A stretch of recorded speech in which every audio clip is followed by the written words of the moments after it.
after, months of thinking, kind of lit the light bulb in my head to think about ultimately like wanting to start a creative agency. And around that time when I had that client, I was, watching a lot of Chris Do interviews and content that he posts on his YouTube page, The Future. And I'm seeing a lot of interviews from other, businessmen or creatives that had creative agencies. So I spent a few days on Google typing in creative agencies in New York City. I live an hour away from the city. This is where I do most of my work. And I decided to see what do creative agencies offer, because everything that I'm seeing is aligning with everything that I'm hearing aligns with what I want to do. But I wanted to double check and make sure. Researching and gaining knowledge the last few months helped me out. Let's see what it does in the months to come. So after going on hundreds of websites of different creative agencies, I noticed that I am able to do about 50% in which these creative agencies offer, which is, video production, photo production, knowledge on SEOs and KPIs and, content writing and, a lot of other different tasks. And then the task in which I myself wasn't able to do, I knew people personally that could do these different services that these creative agencies could do or offered. So I thought to myself, damn, that would be dope if, like, since I know a majority of the shit and then I know, all the other tasks that I can allocate to other people in which these creative agencies offer, that would be dope if I could have my own. And I said, this is the perfect moment, or this is the perfect ideal to scale and grow a business in doing just that. It's something that's, is such a fresh thought. I probably shouldn't even be saying this on camera right now because I'll probably end up not doing it. But why not?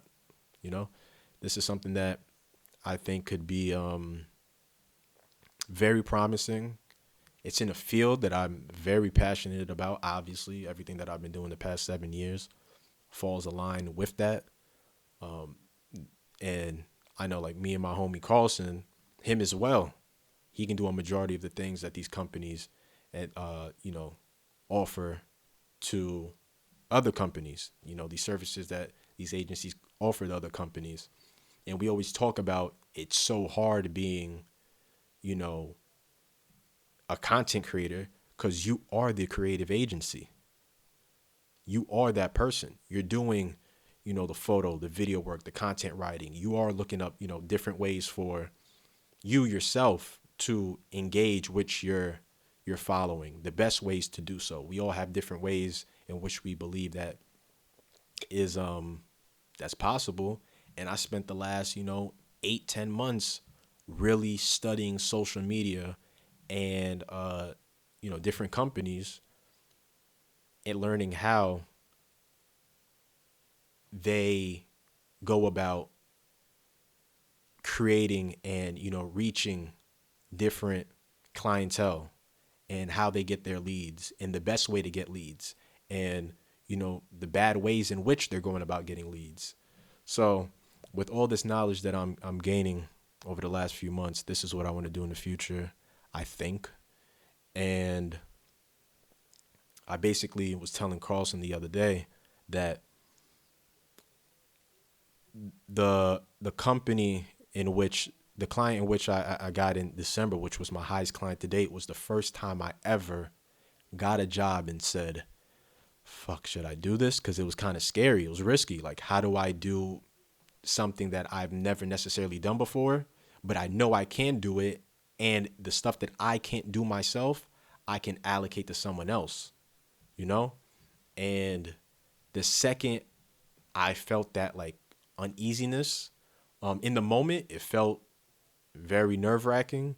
And over the next few weeks after that, I was stressing a lot, for reasons that I really didn't have to, because I was able to learn what they needed relatively quick.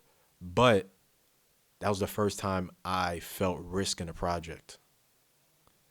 Every other job that I had was just effortless, like, yeah, all right, yeah, let's do it. You know what I'm saying?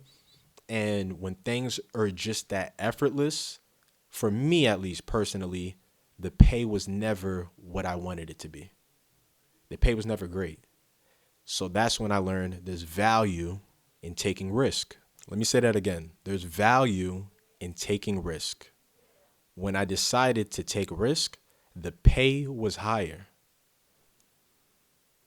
And I want more risky jobs. And the riskier the job, the more people I have to bring on board to help me out and allocate these different tasks to other people. And I'm willing to do so because, like I said, with more risk, there's a higher pay, and I'm able to do that. With these effortless projects that I was taking, and there's no risk, I could never allocate this work to someone else because I would not be making any any profit. So that's how I'm thinking now. The next few weeks, all I'm thinking about is scaling. How do I scale? Because when I scale, this now can become a business. And when this becomes a business, I can now have more free time, something that I value so much, to do what it is that I want. And with time comes freedom. And the more I scale, the more money I make. And again, money I look at as freedom because money gives me time so that I can allocate elsewhere. And with money and time, that comes peace of mind. Does that make sense?